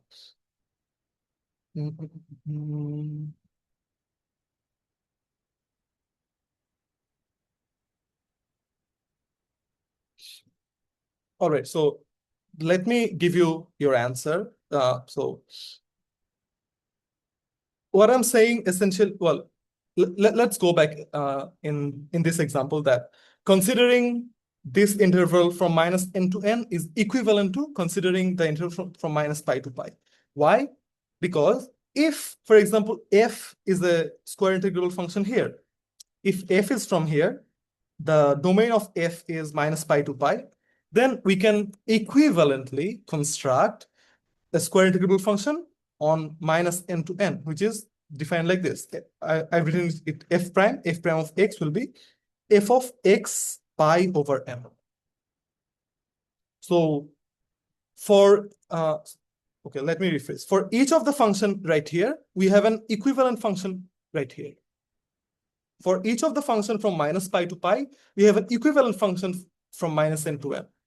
Equivalently, for each of the function from minus n to n, we have an equivalent function from minus pi to pi.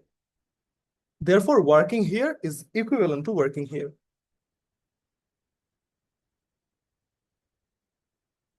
Does that answer your question?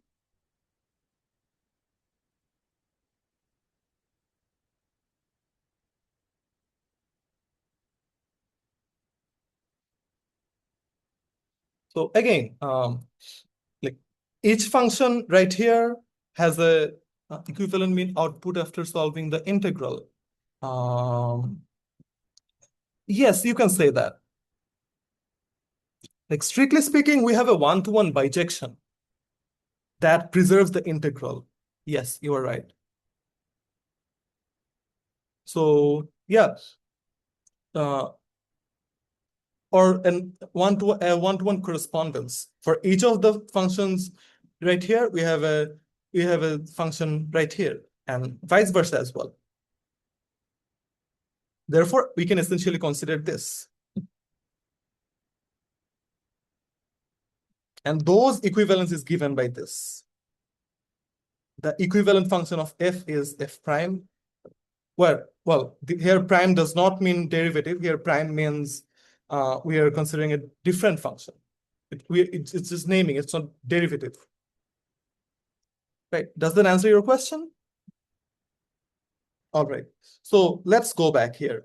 What's an orthonormal basis? And also, why constructing an orthonormal basis is sufficient? So let's state a theorem. So the theorem says that a Hilbert space H is separable if and only if it contains a countable orthonormal basis. So that's why in order to show separability, we will show that a countable orthonormal basis exists. Notice that orthonormal basis is very different from a dense subset, right? Orthonormal means each of the elements have norm one and they are perpendicular or they're orthogonal to each other, right? That's what an orthonormal set means. But having a countable orthonormal basis is equivalent to being separable. And what is the proof? For the proof, you can see either Kreisjig, uh, let me Kreisjig's book or Schuler's lectures that I have outlined in the beginning of the session, in the first page. Can I go back to the first page? Go to page 1. Yeah, so 1 and 2 contains the proof of this fact. But we are not gonna go to the proof. Rather, we will essentially use it. So basically, in order to show separability, it's sufficient and it's necessary to show the existence of a countable orthonormal basis. So what's a countable orthonormal basis? Again, a countable orthonormal basis is an orthonormal set, meaning each of the elements has norm 1 and they're orthogonal to each other, such that every element of our Hilbert space can be written as an infinite sum like this. Is it clear to everyone, the definition of an orthonormal basis?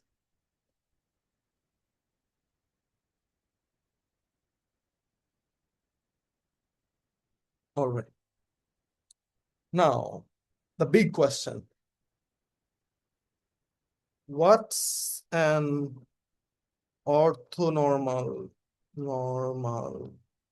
basis of L2 minus pi comma pi to C? What's an orthonormal basis of it?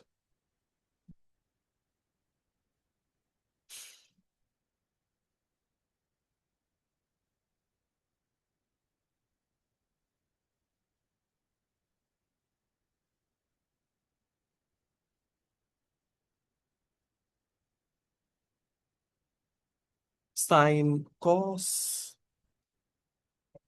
Yeah, exactly. I think you can define it in terms of sine and cos, or if you have done Fourier series or Fourier analysis, you can do this. E to the power I n x, where n is an integer. All these functions. I think we have to like scale it down using 2 pi or something.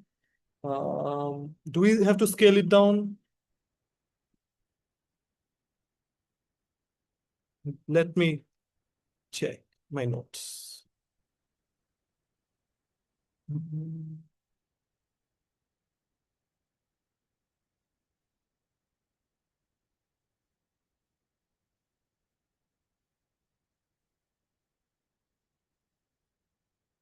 Yeah, I believe we have to scale it down by 1 by 2 pi, but you get the idea. So these functions, they form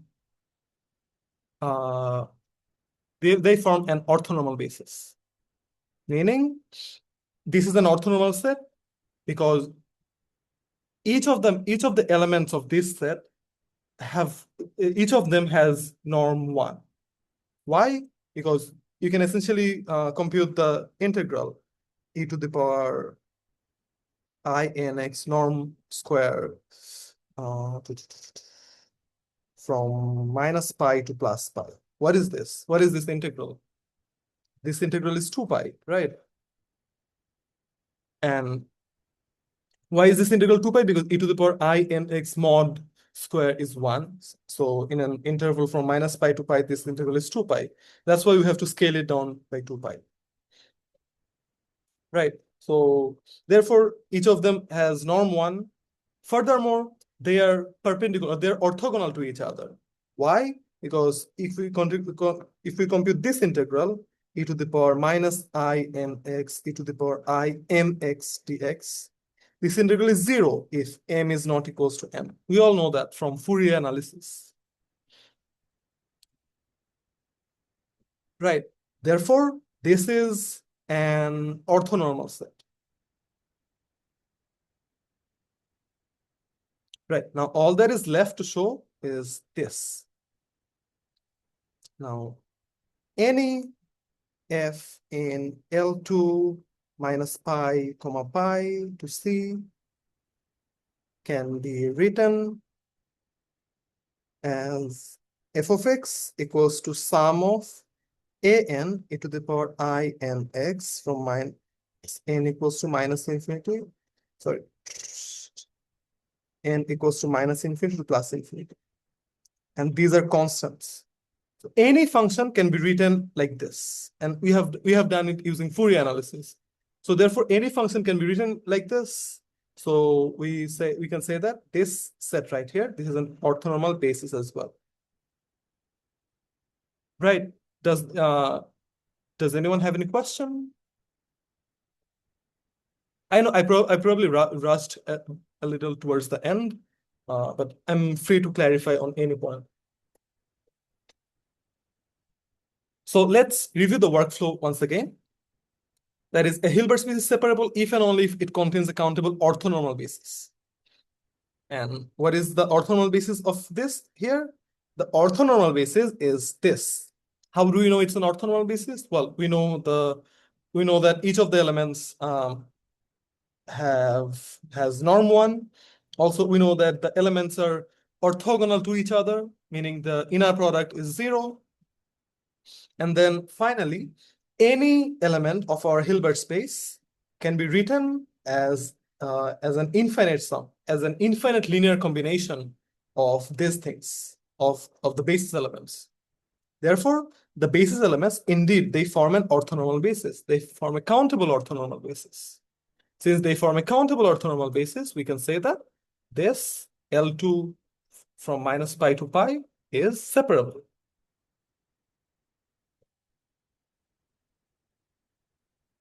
Right. Do we have any question?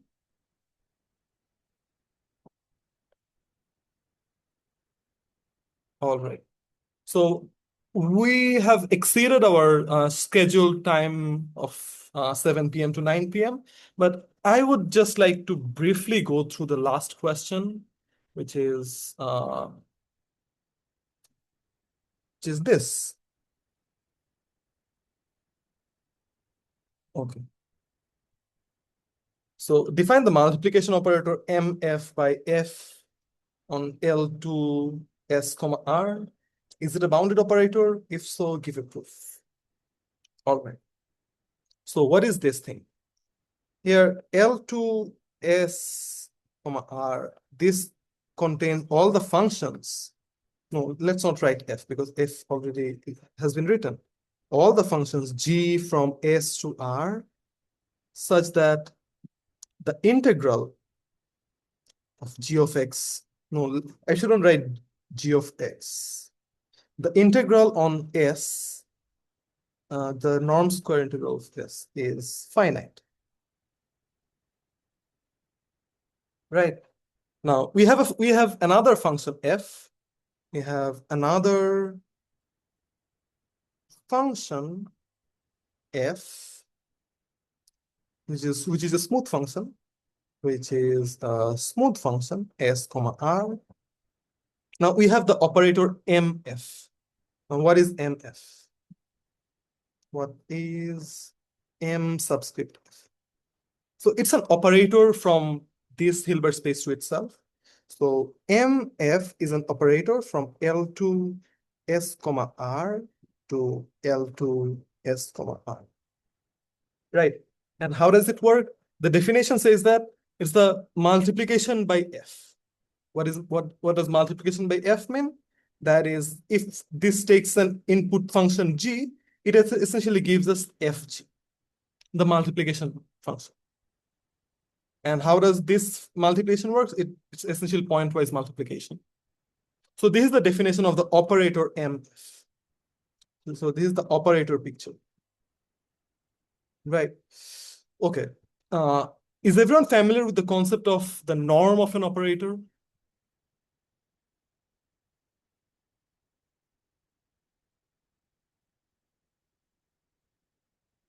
Yeah. So the norm of an operator, let's say,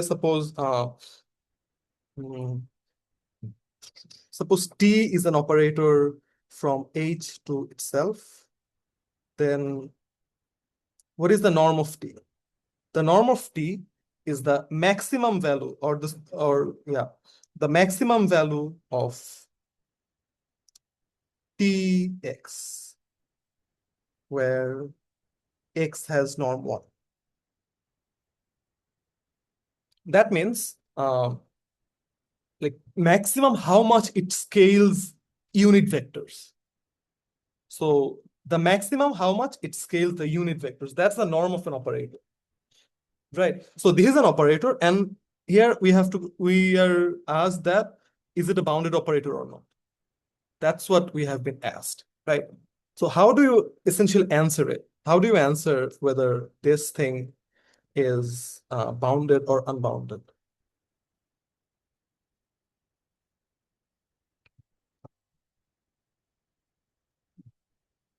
Or how do you find the norm of the operator? Well, again, let's start from the first principle. That is, the norm of MF is equals to the maximum of the norm applied on another function such that that function has norm 1. Right. And what is MF acting on G? This thing, well, let me copy it. Duplicate. Let me erase this. What is MFG? So it's basically the operator MF acting on G. So it's F times G, right? So it's the maximum norm of FG such that the norm of G is equal to 1. Do we know how to compute such a norm? Let's make a duplicate once again. How do you compute the norm of FG? Anyone, any ideas?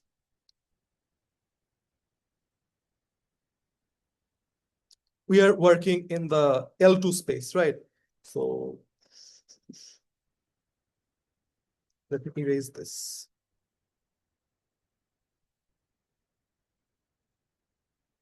So we are in So we're in L2S comma R, right? So here the norm of something is what?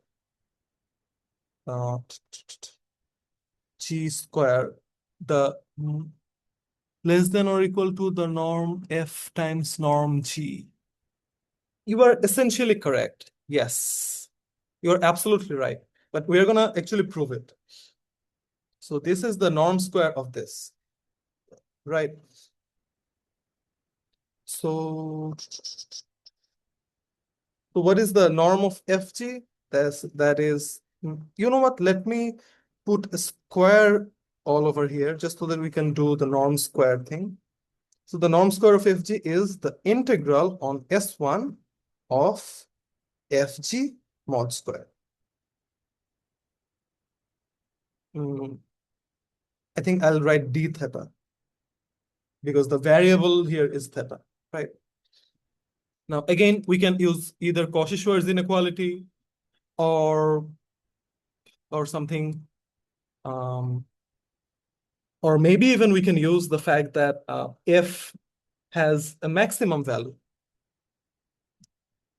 So even if we don't use Cauchy-Schwarz inequality, notice something, that what is f? F is from S1, S to R. Sometimes in mathematics literature, we write it S1 to R.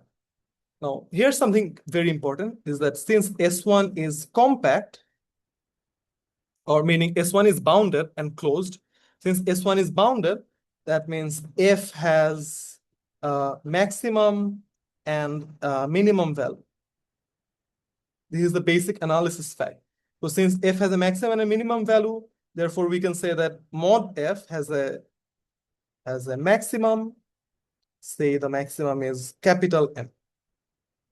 If the maximum is capital M, so essentially we can write max G equals to norm of G equals to 1. Then this thing right here, the product of F and G squared. Since F is always bounded by M, so we can write it, this is less than or equal to the integral on S1. The F square can be replaced by M square, norm of G squared. Is that clear? Because if, what is capital M? Capital M is the maximum of norm F. So therefore, I can take the M square in front, so I can write it, this is less than M square, then max of norm G equals to 1, then this is equals to S1 norm of G square, and this thing is obviously 1.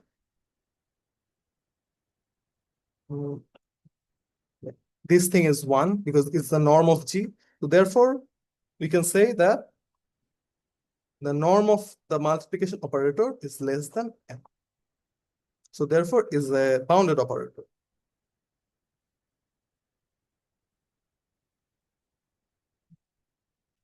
Is the proof clear? I know I've rushed a little towards the end, but that's the general framework of the proof. That is, yeah, we essentially do this. For the norm square thing, what we have to do, norm square of FG, that is, then for the norm square thing, we take the upper bound of F. So since F is bounded, or F has a maximum value, we take the maximum value here, right here, and so on. So yeah, so that answers the question that is it a bounded operator? Yes. However, in quantum mechanics, most of the operators we deal with, for example, the position or the momentum operator, all of them are unbounded operators. So yeah, in this course, you will learn about unbounded operators and their spectra and so on, and much more interesting properties of them. So yeah, but for now, yeah. So that was today's discussion. Does anyone have any question, or it's needed to, I need to repeat anything, or I'll share this PDF file and the recording very soon. But if you have any question, please feel free to ask.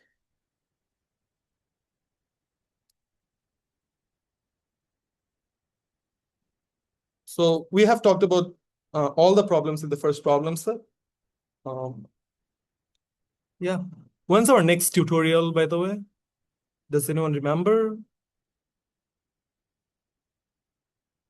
I think it's on 7th June, right? So before then, before 7th June, I believe we will have another problem set. And whether that problem set will be about about a discussion of the solutions or uh, yeah. So that tutorial might be either a discussion of the solution like this one, or that tutorial might be sort of like pre-submission discussion, meaning that I will not give out all the details of the solutions. Rather, we will maybe talk about the procedure or how to proceed. Maybe we can do that. But for this tutorial, since it was after the submission deadline, that's why we decided that we will go through all the solutions and all the details. Right. All right. So if anyone doesn't have any question, I think we can call it a day because it's been more than 2 hours.